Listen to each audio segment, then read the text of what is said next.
मसीह के जिंदा और जलाली नाम में आप सबको सलाम। खट्टी मीठी बातों के साथ में हूं आपके anchor person pastor Nadeem Salim और आप देख रहे हैं प्रोग्राम आमने सामने।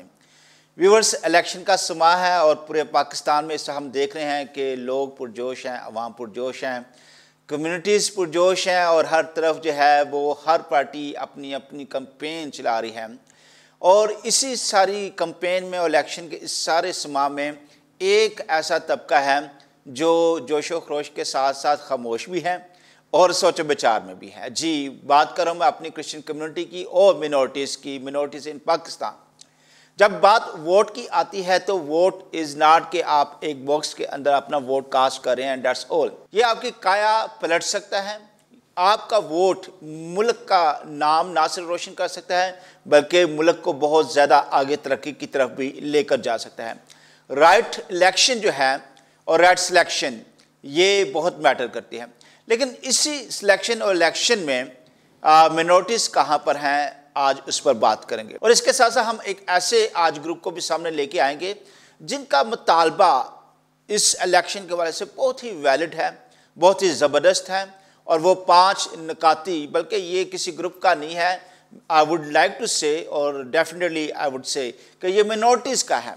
5 निकाती मुतालबा। तो इससे पहले कि हम वोट कास्ट करें, ये 5 निकाती मुतालबात आपके जहन में होने चाहिए। वो 5 मुतालबात क्या हैं, इस पर बात करने के लिए हमने आज मदऊ किया है नासिर विलियम साहब को, जो कि सोशल और पॉलिटिकल एक्टिविस्ट हैं और किसी तारीफ के मुताज नहीं है। सर, आपको प्रोग्राम आमने सामने में वेलकम कहते हैं। Thank you. अच्छा सर, इससे पहले कि मैं आपका पहला मुतालबा इलेक्शन के हवाले से मैं बयान करूँ और आपसे डिस्कस करूँ, ठीक है, वो मैं व्यूवर्स के सामने खुद पढ़ना चाहता हूँ क्योंकि उस पर पहले मैं एक वीडियो चलाना चाहता हूँ। इसके बाद हम अपना प्रोग्राम जो है वो शुरू करते हैं। तो जी, पहला मुतालबा ये है कि कायदे आज़म की 11 अगस्त 1947 की जो तकरीर है उसको निसाब में और आईने पाकिस्तान में शामिल किया जाए। तो वो तकरीर क्या है, पहले उसको सुनते हैं। आप आज़ाद हैं, आज़ाद रहें। आप लोग इस मुल्क पाकिस्तान में अपनी अपनी इबादतगाहों, मस्जिदों जाने के लिए। तो जी व्यूअर्स, आपने इस तकरीर को सुना है और यही है पहला मुतालबा। और ये मुतालबात हैं जी मिनॉरिटीज़ की तरफ से कि 5 निकाती जो मुतालबात हैं इलेक्शन से पहले ये आपके जहन में भी होने चाहिए और ये क्या चाहते हैं इस पर बात करेंगे। जी नासिर विलियम साहब, पहला मुतालबा मैंने खुद ही जो है वो पढ़ दिया है, तो क्या वजह है कि आप 11 अगस्त 1947 की तकरीर को जो है वो निसाब में भी शामिल करवाना चाहते हैं और ये आईने पाकिस्तान में भी? ये एक्चुअली ये सारी मिनॉरिटीज़ की तरफ से ही मैं इस समझता हूँ कि ये एक मुतालबा है। तो क्यों है वो प्लीज़ बयान कीजिएगा। ओके, पहले तो बहुत शुक्रिया आपको आमने सामने में दावत देने का। ये पहला मुतालबा जो ख़ास तौर पे कायद-ए-आज़म की 11 अगस्त की दस्तूर साज असम्बली की पहली तकरीर है जो कि 11 अगस्त को हो, जिसमें कहा कि आप आज़ाद हैं अपने मंदिरों में जाने के लिए, मस्जिदों में जाने के लिए। सो ये एक बहुत बड़ा इंडिकेटर है जिससे कि ये वजाहत होती है कि मैं आपसे सवाल पूछता हूँ जी, 1947 से लेकर अब तक क्या ये चीज़, ये स्पीच किसी निसाब का हिस्सा रही है? नहीं रही। तो अगर नहीं रही तो ये तो वाकई एक अलमिया है। जी बिल्कुल। तो पहला मुतालबा तो मैं खुद ही रखता हूँ, ठीक है, कि एक मिनॉरिटी होते हुए कि वो हर चीज़ और वो तमाम ऐसी वैल्यूज़ जो कि यकजहती का बायस बने, अमन का, मोहब्बत का बायस बने और दूसरों के लिए और मिनॉरिटीज़ के लिए एहसास का बायस बने, वो चीज़ें तो लाजमी किताब का हिस्सा होनी चाहिए। बिल्कुल तो चाहिए। आपने देखा होगा कि हमारे माशरे में जिस तरीके से नफ़रत और इस तरह के जो रुझानात पाए जाते हैं, असल में ये एक बहुत बड़ा इंडिकेटर है जो कि अगर ये निसाब में शामिल होता है तो हमारी जो आने वाली नस्लें हैं वो बच्चे पढ़ पाएंगे कि रियासत का मज़हब से कोई ताल्लुक़ नहीं है। जो कायद था हमारा बानी पाकिस्तान कायद आज़म, उनकी एक अप्रोच जो थी वो एक सेकुलर स्टेट की थी। बिल्कुल। और मैं अभी मुझे वो याद नहीं आ रहा कि वो UNA के किस अदारे की तरफ से इसको नशर किया गया है।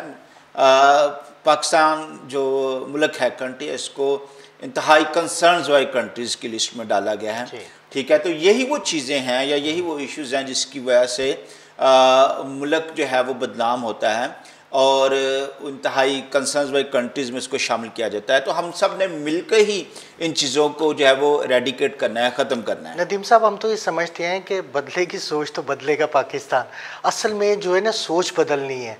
ये जितने भी, अगर मैं समझता हूँ कि जितने भी हमारे मसाइल हैं, डिस्क्रिमिनेशन फेस करती है हमारी कम्युनिटी और चीज़ें, ये सिर्फ और सिर्फ सोच बदलने की ज़रूरत है। अच्छा, सोच की मैं बात करूँगा, मैं इसको इस तरह से लेता हूँ कि आप मोबाइल नया भी ले लें, लेकिन अगर उसका सॉफ्टवेयर अंदर इंतहाई पुराना है तो वो कंपैटिबल नहीं होता और वो नए वाले मोबाइल के फीचर्स के मज़े भी नहीं दे रहा होता। तो सोच बदलना सॉफ्टवेयर अपडेट करने की मानदी है, और अगर वाकई ही हमारी सोच चेंज होना शुरू हो जाए तो पाकिस्तान भी बदलेगा। मैं टोटल 100% एग्री। अभी आप देखें ना कि जब उम्मीदवार या कोई कैंडिडेट या कोई सियासी पार्टी कैंपेन करती है किसी मसीही आबादी में, तो हमारे लोग जो हैं वो हमेशा ये सोचते हैं कि शायद हमें गलियां ठीक हो जानी चाहिए, लाइट ठीक हो जानी चाहिए।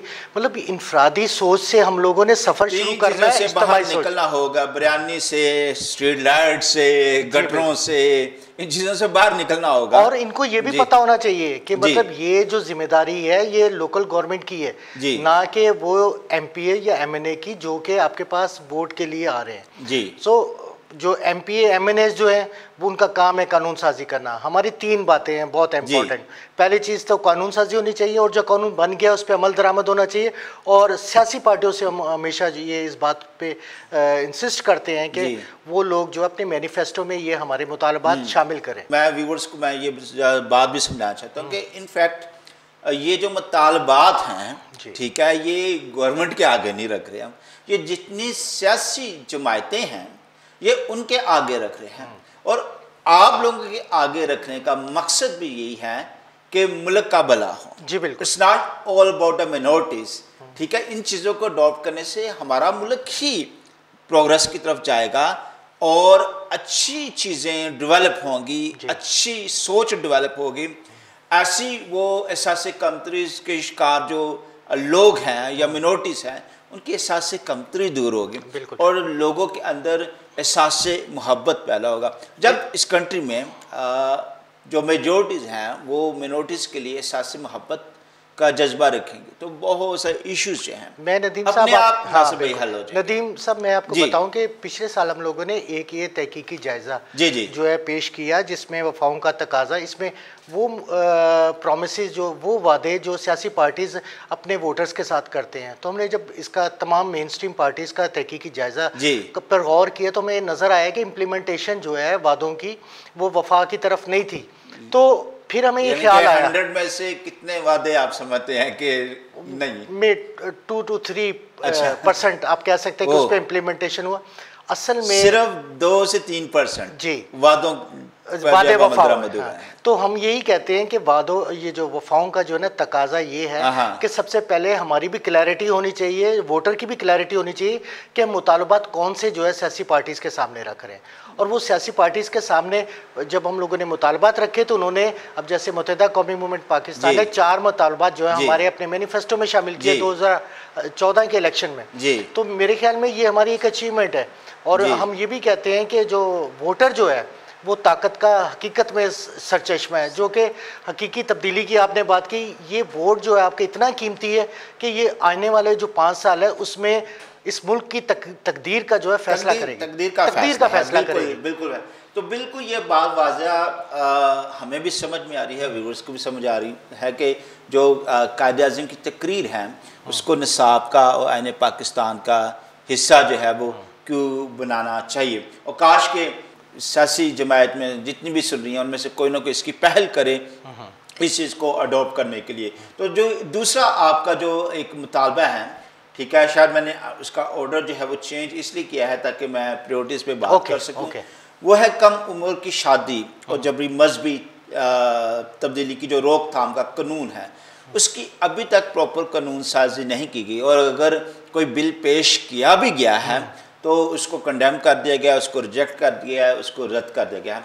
तो सियासी जमायतों के लिए एक मुतालबा ये है कि कम उम्री शादी जो है और इसके अलावा कम उम्र की शादी के साथ साथ मजहबी जबरी जो तब्दीली है उस पर कानून साजी की जाए। तो इस मुतालबे के पीछे आपकी क्या सोच है और क्यों ये सियासी जमातों को आप चाहते हैं कि आप इस मुतालबे की तरफ फोकस करें, इसको अडॉप्ट करें? बहुत शुक्रिया नदीम साहब। सबसे पहले तो मैं आपको बताऊं कि जनवरी 2023 से लेकर दिसंबर तक अब तक 123 केसेस जो हैं वो रिपोर्ट हो चुके हैं फोर्स कन्वर्जन के, जिसमें ज़्यादातर मेजॉरिटी जो है वो हिंदू बच्चियों की और ऐसा भी है कि बहुत सारे जो केसेस हैं वो हुए हैं लेकिन रिपोर्ट भी नहीं हुए। रिपोर्टेड केसेस मैंने इसलिए कहा जो रिपोर्ट नहीं हुए, रिपोर्टेड केसेस जो हुए हैं। ठीक, अब सवाल ये पैदा होता है कि ये कहते हैं बच्चियां सबकी साझी होती हैं, तो ये हादसे किसी के साथ भी हो सकते हैं। अब प्रॉब्लम सबसे बड़ा क्या है कि सबसे पहले क्राइम होता है। अबडक्टर जो है सबसे पहले अगवा करता है बच्ची को, उसके बाद उसके साथ ज्यादती की जाती है और ये ज्यादती की वजह से वो बच्ची को ब्लैकमेल करता है और कहता है कि आपके माँ बाप जो है आपको एक्सेप्टिंग करेंगे। इसके अलावा असल में उसके पीछे क्या है कि जो 2 क्राइम उसने किए हैं उसके ऊपर सफेद चादर डालने, नहीं बच्ची मोस्टली माइनर भी होती है तो ब्रेन वॉश भी जी बिल्कुल किया जाता है। तो ये 2 क्राइम जो करता है उस पर पर्दा डालने के लिए वो उससे शादी करता है और मेरे ख्याल में वो इस 2 क्राइम को बचाने के लिए वो शादी कर लेता। तो क्योंकि अक्सरियती मज़हब ज़्यादा है इस मुल्क में और वो लोग समझते हैं कि कोई मज़हब में आता है तो उनको वेलकम कहा जाता है, जबकि वो ये भी नहीं समझते कि 18 साल से पहले तो किसी का शनाख्ती कार्ड भी नहीं बनता, ना किसी का ड्राइविंग लाइसेंस बनता है। सो ये बहुत इंपॉर्टेंट है। अब सिंध में देखें तो 18 साल एज तक है, लेकिन पंजाब और दूसरे सूबों में 16 साल। हिंदू मैरिज एक्ट पास करवाया जी, ठीक है, बहुत अच्छी बात है। शायद हमारी यहाँ की लीडरशिप में कोई कमी रह गई है या क्या है कि हम उस एक्ट को या क्रिश्चियन मैरिज एक्ट को उस तरह से यहाँ पे नहीं करवा पाए। तो लेकिन उधर भी मसला या मसाइल ये रिपोर्ट हो रहे हैं कि वहाँ पे जो किडनैप करते हैं, ठीक है, माइनर्स को, मिनोरिटीज़ को, तो वो लेकर पंजाब में आ जाते हैं जी। बिल्कुल, चलो जनाब इधर तो 16 साल नहीं है ना जी, तो बिल्कुल इस तरह से भी मामला तो चीज़ें सामने आ रही हैं। बिल्कुल ऐसा है और मेरे ख्याल में इसको सीरियसली लेना चाहिए और बच्चियां जो है वो सबके लिए बहुत अहम है और एक पूरे फैमिली जो है वो इफेक्ट होती है, ख़ासतौर पर अगर इस तरह की सिचुएशन आती है। इसी वजह से बात तो इलेक्शन की हो रही है और मुतालबात की हो रही है, लेकिन इस बात से एक चीज़ मैं पेरेंट्स को मैं आपकी इजाज़त से नासिर भाई मैं कहना चाहता हूँ कि अपनी बेटियों को लिबास, एटिकेट्स, इखलाकियात और इसके साथ साथ बाहर गैर लोगों में कैसे उठना बैठना है, कहाँ जॉब करनी है, किस जगह जाना चाहिए, किस जगह नहीं जाना चाहिए, इस चीज़ का जो है वो ख़ास तौर पर प्लीज़ ज़रा ख्याल रखना शुरू करें। आप कमा के लाकर बच्चों को दे देते हैं, ये इनफ नहीं है। इस पर मैं अलग से एक प्रोग्राम करूँगा, अभी मैं नहीं करूँ, मुझे बाकी के नकात जो है उस पर भी बात करनी जी है। बिल्कुल जी नासिर भाई। तो मेरे ख्याल में ये एक ऐसा इशू है जिस पे हिंदू बच्चों अफेक्ट ज़्यादा हुई हैं, लेकिन पंजाब में भी केसेस हो रहे हैं डे बाय डे और ज़्यादातर रिपोर्ट नहीं होते। तो मेरे ख्याल में आपको अपने जुल्म के ख़िलाफ़ जो आवाज़ उठानी होगी, चाहे वो कोई भी सिचुएशन हो। तो मैं समझता हूँ कि आपने कहा प्रिवेंशन, बिल्कुल प्रिवेंशन बहुत ज़रूरी है जी। अपनी बच्चियों को बताना चाहिए सारी चीज़ें, लेकिन अगर इस तरह का अगर केस हो भी जाता है तो हमें सबको एक जुल्म के खिलाफ आवाज़ या हक की खातिर आवाज़ उठाना, ये हमारी मिनोरिटीज़ में मैं देखता हूँ बहुत कम इसकी रेशो है। एक नदीम साहब मैं आपको बड़ी खूबसूरत बात कहूँगा। अक्सर दोस्त ये भी कहते हैं कि शायद हमारा यूनिटी का फुकदान है, इस वजह से शायद हम लोग कोई अपने मामला शायद वाला तो लफ्ज़ निकाल देना कि शायद यूनिटी का फुकदान है। अच्छा लेकिन अंडरस्टूड 100% है वो यूनिटी का फुकदान है बहुत ज़्यादा शदीद तरीके से। लेकिन यूनिटी की पॉसिबिलिटी जो है तभी मुमकिन है जब आप किसी एक नुक्ते या एक इशू पे एक हो सकते हैं। तो मेरे ख्याल में ये हर किसी के घर में बच्चियां हैं, तो मेरे ख्याल में एक ऐसे इशू पे आप यूनिटी कर सकते हैं, आप एक हो सकते हैं, क्योंकि यूनिटी को भी जो है किसी ना किसी एक सॉलिड इशू की ज़रूरत होती है। बिल्कुल एग्जैक्ट, मैं आपकी बात से एग्री करता हूँ। तो सियासी जमातों से दरख्वास्त ये है, या मैं ये कह रहा हूँ कि मिनोरिटी की तरफ से और मिनोरिटीज़ की तरफ से आपके लिए मुतालबा ये है, ये एक सियासी जमात की नहीं सब सियासी जमात से मुतालबा है कि ज़रूर आप कम उम्र शादी और मजहबी जबरी तब्दीली की रोकथाम के लिए कानून साजी जो है वो ज़रूर करें।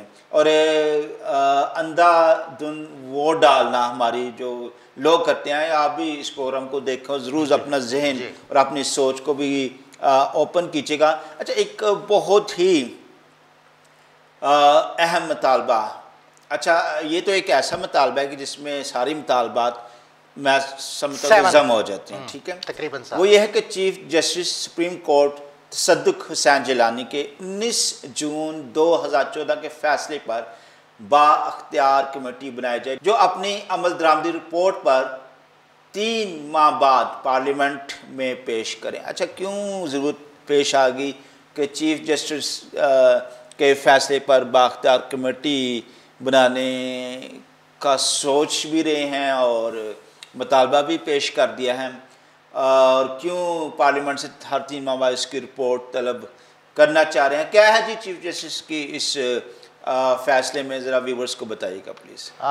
सबसे पहले तो इस 19 जून 2014 की जो ये जिलानी जजमेंट है जी, ये इम्पोर्टेंट इस वजह से है कि इसमें 7 नुकात जो हैं वो कवर होते हैं, जिसमें आपका जॉब कोटा पे इम्प्लीमेंटेशन, आपकी चर्च इबादत गाहों की प्रोटेक्शन। कोटा की बात ही कर रहा हूँ, कोटा की नहीं, कोटा की तो 19,000 का कभी फिगर एकदम सामने आया था कि जी मिनोरिटीज़ के लिए 19,000 की जगह नहीं अभी तक पॉसिबल नहीं फिल हुई। उसके बाद फिर वो आहिस्ता आहिस्ता वो गायब भी हो गया है। आप देखें कि ये 19,000 जो असामियाँ जो नज़र आई कि पंजाब में खाली थी, ये भी इनका जो 1 मैन कमीशन जो कि सुप्रीम कोर्ट ने इस पे इम्प्लीमेंटेशन करवाने के लिए बनाया गया, उनकी ही वजह से 19,000 जो है वैकेंसीज अब सामने आई जी। एक बात, और दूसरी बात ये है कि इन्हीं 19,000 के सामने आने की ही वजह से 2% एजुकेशन कोटा जो है पंजाब में दिया गया, वो इसी की जस्टिफिकेशन है कि लोग एलिजिबल नहीं है, शायद ये अप्लाई नहीं करते, या अगर एलिजिबल नहीं है तो जाहिर है कि उनको भी एक हायर एजुकेशन के लिए अपॉर्चुनिटीज मिलनी चाहिए।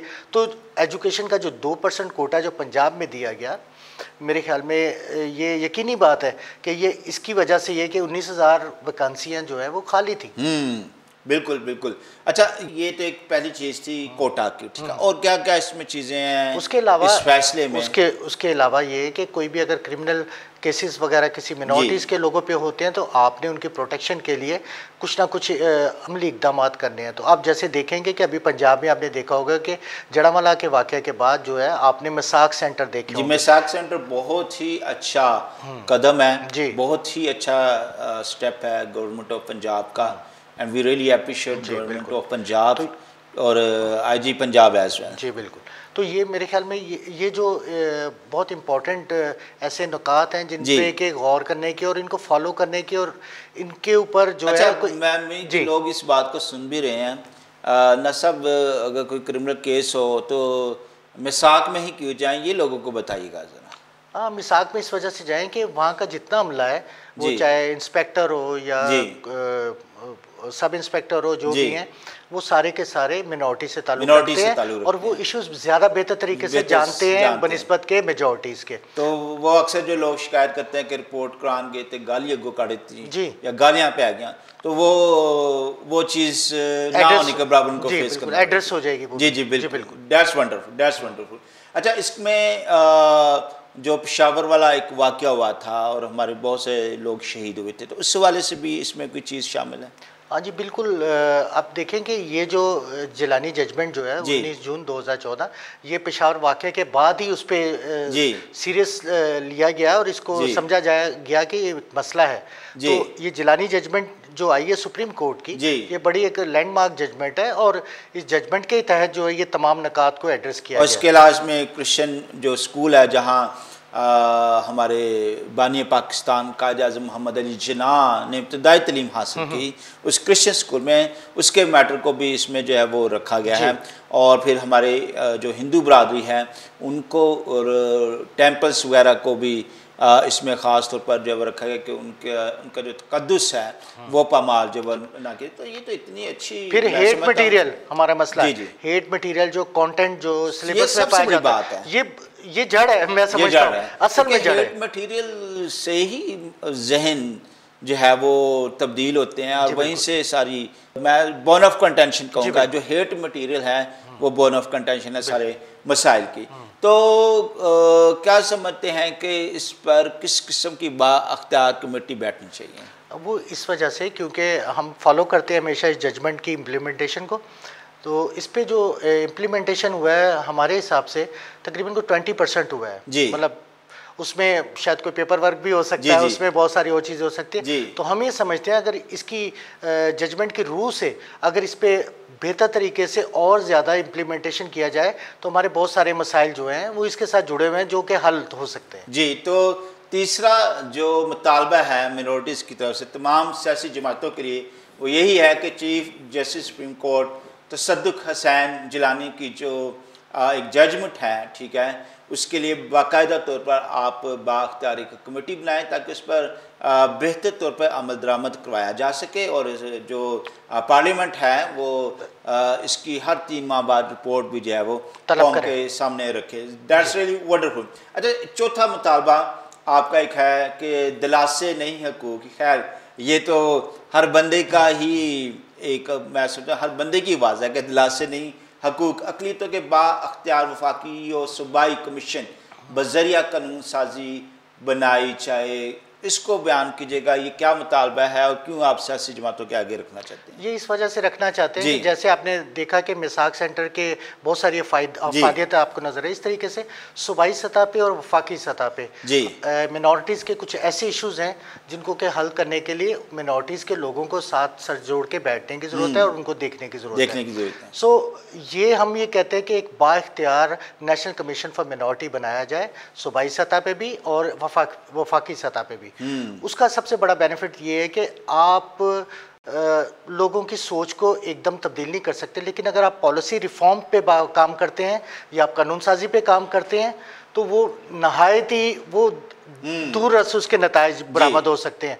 क्योंकि असल में जब तक कानून नहीं बनेगा हम उसको अपना हक नहीं समझते। तो इस वजह से हर किसी इशू के लिए आपको कानून साजी तभी आप जो है उसको हक समझ सकते। तो ये मुतालबात विलियम साहब बहुत ज़बरदस्त है और मैं ये समझता हूँ कि जितनी मिनॉरिटीज़ हैं, ठीक है, ये उनके हाथ में होने चाहिए थे मुतालबा इससे पहले कि वो वोट डालें। एक इंतहाई अहम मुतालबा, ठीक है, कि आईन पाकिस्तान के आर्टिकल 22 अलिफ यानी कि 22A पर अमल दरामद यकीनी बनाएं ताकि अक्सरियती मज़हब की तालीम अक़लियती तलबा पर लाजम ना हो।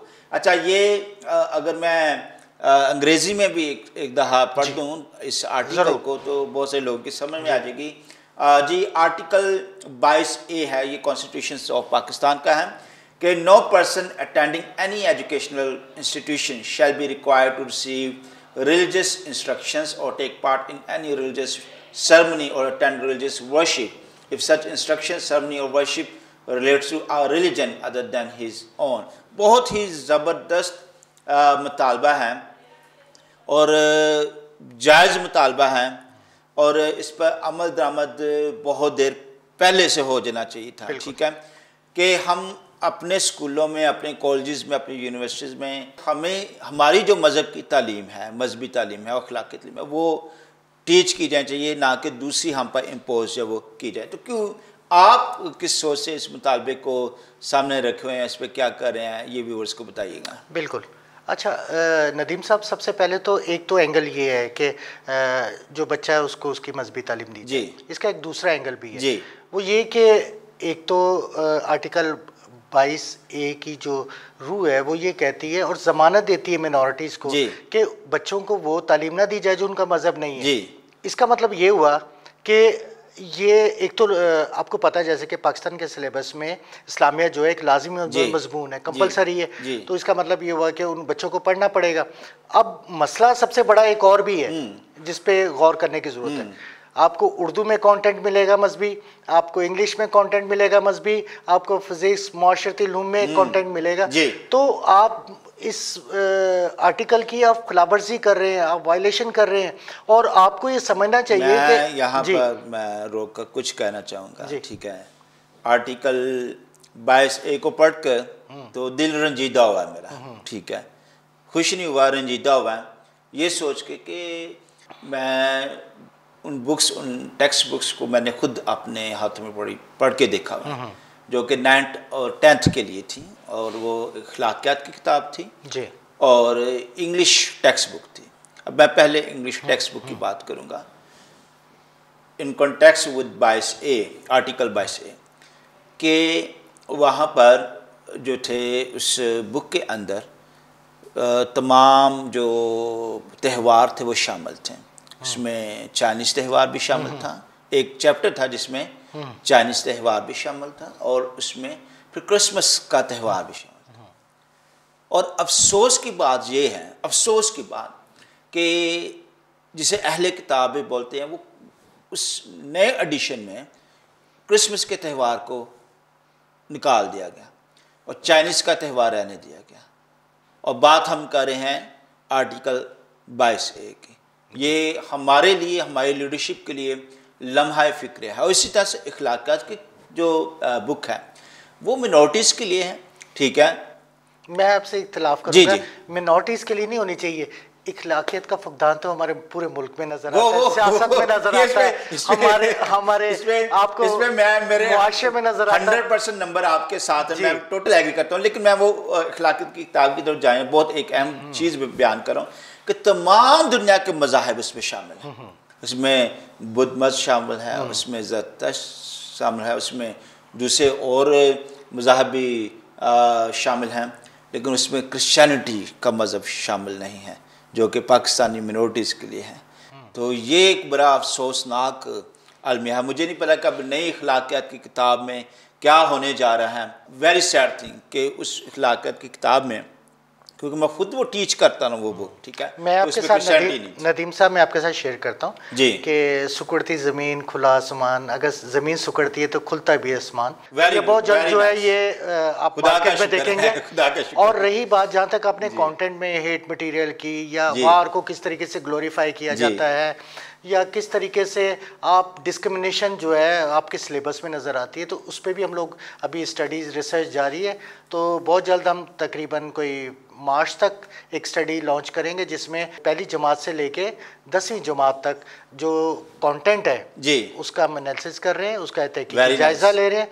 तो वो हम लोग गवर्नमेंट में भी पेश करेंगे और दोस्तों के साथ भी पेश करेंगे। ज़बरदस्त। व्यूअर्स, आप देख रहे थे प्रोग्राम आमने सामने जनाब नासिर विलियम के साथ, और बात हो रही थी इलेक्शंस की। इलेक्शन का समय है तो वोट डालने से पहले कुछ चीज़ें हैं जो आपके जहन में होनी चाहिए थी, और कुछ चीज़ें हैं जो हम चाहते हैं कि सियासी जो पार्टीज़ हैं उनके जहन में हों, और वो ये 5 मुतालबात हैं। और ये 5 मुतालबात जो हैं वो इस मुल्क के लिए हैं, इस मुल्क के मफाद के लिए हैं, मुल्क में बसने वाले शहरियों के मफाद में हैं, हम सब के मफाद में हैं। आए हम इसका हिस्सा बने, और इसके साथ साथ ज़रूर आप इस प्रोग्राम के हवाले से जो अभी आपने सुना है उन 5 मुतालबात को भी आपकी क्या राय है, आप क्या कहना चाहते हैं, ज़रूर हमारे प्रोग्राम आमने सामने में, ये आमने सामने प्रोग्राम का ईमेल आपके सामने है, अपना सवाल पूछेगा, ज़रूर मैं और नासिर विलियम साहब आपके सवालों का जवाब भी देंगे। इसी तरह से हमारा जो यूट्यूब चैनल है प्रोग्राम आमने सामने, उसे भी लाइक कीजिएगा, सब्सक्राइब कीजिएगा और दूसरों के साथ शेयर भी कीजिएगा, ताकि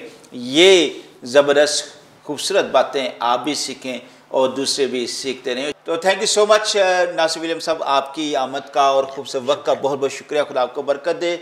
व्यूवर्स, इसी तरह से आप ज़रूर पास्टर मुफज्जल को भी और सिस्टर निदा अनवर को, आज टेलीविज़न और टर्नर लाइफ की सारी टीम को भी अपनी दुआ में ज़रूर याद रखें। अगले हफ्ते एक नए मेहमान के साथ और बहुत से मुख्तलिफ सवालात के साथ आपसे होगी दोबारा मुलाकात। तब तक के लिए अपने anchor person pastor Nadeem Salim को इजाज़त दीजिएगा।